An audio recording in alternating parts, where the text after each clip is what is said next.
Hello दोस्तों, कैसे हैं आप। आदर्श कोचिंग क्लास आपका स्वागत करता है।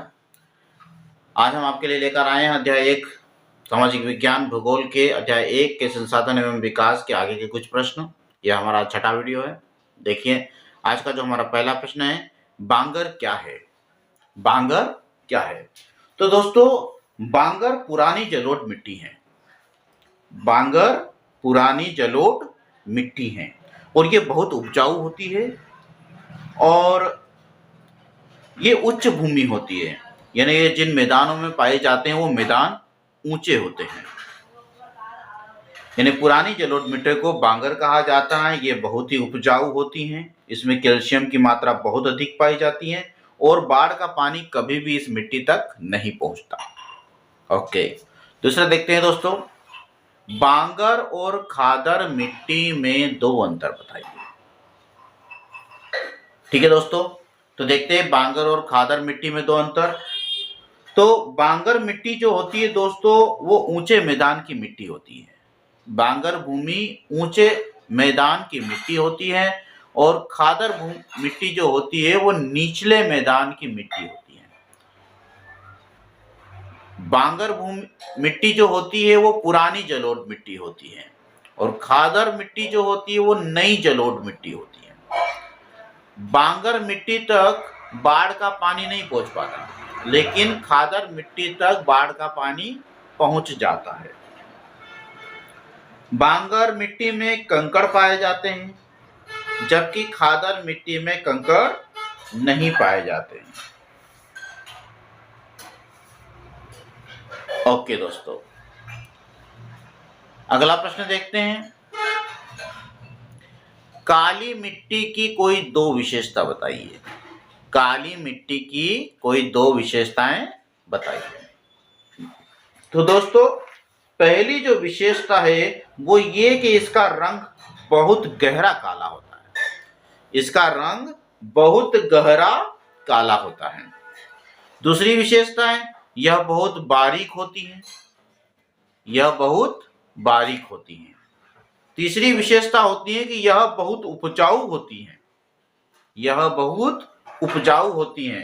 और चौथी विशेषता है दोस्तों, यह कपास और दालों की खेती के लिए सबसे अधिक उपयोगी है। यह कपास और दालों की खेती के लिए सबसे अधिक उपयोगी है। एक बार फिर से देख लें काली मिट्टी की विशेषता। तो इसका रंग, पहली विशेषता है इसका रंग गहरा काला होता है। दूसरी बात, ये बारीक कणों की बनी होती हैं। तीसरी बात, यह बहुत उपजाऊ होती हैं। और चौथी बात, यह कपास और दालों की फसलों के लिए बहुत उपयोगी होती है। ओके, चौथा प्रश्न दोस्तों, मरुस्थलीय मृदा की कोई दो विशेषताएं लिखिए। मरुस्थलीय मृदा।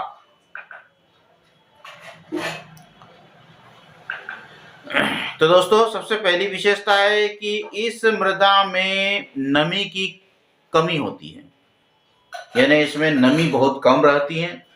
दूसरी बात है, इसमें जो खनिज होता है, खनिज नमक अधिक मात्रा में पाया जाता है ना। इसमें पानी की कमी होती है और खनिज नमक बहुत अधिक मात्रा में पाया जाता